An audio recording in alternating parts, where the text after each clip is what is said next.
खबरों के सिलसिले को आगे बढ़ाते हैं। वक्त हो गया है टॉप 9 न्यूज का। आपके साथ मैं हूं सुरभि शर्मा। अमेरिका में राष्ट्रपति पद के चुनाव में मतदान के लिए सिर्फ 2 दिन बचे हैं। आज हम बात करेंगे कि मतदान से पहले ही 7 करोड़ से ज्यादा लोगों ने कैसे वोट डाल दिए और चुनाव में मतदाताओं के लिए सबसे बड़ा मुद्दा क्या है। इसके अलावा जानेंगे नवंबर में पहले हफ्ते में मंगलवार को ही क्यों होता है राष्ट्रपति चुनाव, और इलॉन मस्क और रैपर कार्डी बी के बीच एक्स पर क्यों हुई तकरार। आइए देखते हैं mister versus madam president. America के राष्ट्रपति पद के चुनाव में डेमोक्रेटिक उम्मीदवार कमला हैरिस और रिपब्लिकन दावेदार डोनाल्ड ट्रंप के बीच मुकाबला काफी दिलचस्प हो गया है। सर्वे में 7 स्विंग स्टेट्स में मुकाबला कांटे का है, लेकिन आयोवा राज्य में एक ताजा सर्वे में पहली बार कमला हैरिस ट्रंप से आगे हैं। 2016 और 2020 में ट्रंप यहां से काफी आसानी से जीते थे। चुनाव में कमला हैरिस का सबसे ज्यादा फोकस महिलाओं पर है, खासकर गर्भपात के अधिकार को लेकर वो मुखर हैं। अपनी रैलियों में वो कहती हैं कि ट्रंप पूरे देश में गर्भपात को बैन कर देंगे। कमला हैरिस ने जॉर्जिया की रैली में ट्रंप को बदले की भावना से ग्रसित, अस्थिर और अनियंत्रित शक्ति वाला व्यक्ति बताया।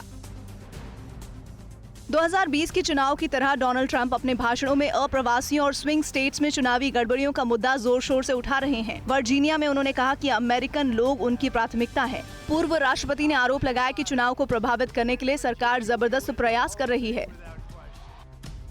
अमेरिका के राष्ट्रपति चुनाव में अर्थव्यवस्था एक बड़ा मुद्दा नजर आ रहा है। प्यू रिसर्च के एक सर्वे में 10 में से 8 मतदाताओं ने कहा कि चुनाव में वोट देने के लिए अर्थव्यवस्था उनके लिए बड़ा मुद्दा है। ट्रंप टैक्स कम करने और बाइडेन पर महंगाई को काबू में न कर पाने का आरोप लगाते हैं। वहीं कमला हैरिस मिडिल क्लास वोटर को बताती हैं कि कैसे उनकी सरकार उनकी जेब का ख्याल रखेगी।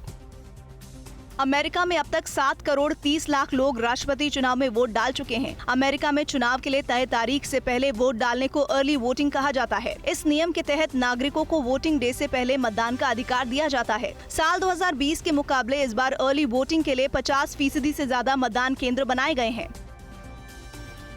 एक्स पर रैपर कार्डी बी और टेक अरबपति एलॉन मस्क के बीच कहासुनी वायरल है। ये कहासुनी कमला हैरिस के समर्थन में कार्डी बी के भाषण को लेकर हुई। भाषण के दौरान उनका टेलीप्रॉम्प्टर खराब हो जाता है तो मस्क कहते हैं कि एक और कठपुतली जो बिना शब्दों के बात नहीं कर सकती। जवाब में कार्डी बी कहते हैं कि आपकी तरह नहीं हूँ, मेरे अप्रवासी माँ बाप ने काफी मुश्किलों से मुझे पाला है।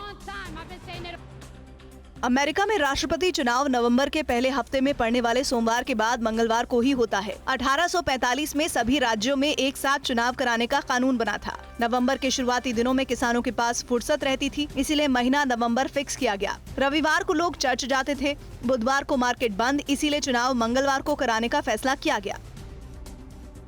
अमेरिकी चुनाव में कमला हैरिस को डोनाल्ड ट्रंप से ज्यादा डोनेशन मिला है। हैरिस की कैंपेन कमेटी ने जनवरी से 16 अक्टूबर तक $997 मिलियन जुटाए, जबकि ट्रंप की कैंपेन कमेटी केवल $388 मिलियन ही एकत्रित कर पाई। इनमें पार्टियों से जुड़े ग्रुप्स या पॉलिटिकल एक्शन कमेटी द्वारा जुटाई गई रकम शामिल नहीं है। अमेरिका में राष्ट्रपति को जनता सीधे नहीं चुनती है, इलेक्टोरल कॉलेज राष्ट्रपति को चुनता है। नागरिक चुनाव में ऐसे लोगों को वोट देते हैं जो इलेक्टोरल कॉलेज बनाते हैं। इन्हें इलेक्टर्स कहते हैं और फिर इलेक्टर्स राष्ट्रपति और उपराष्ट्रपति को वोट देते हैं। जिस उम्मीदवार को बहुमत मिलता है वो राष्ट्रपति और उपराष्ट्रपति पद के लिए चुना जाता है।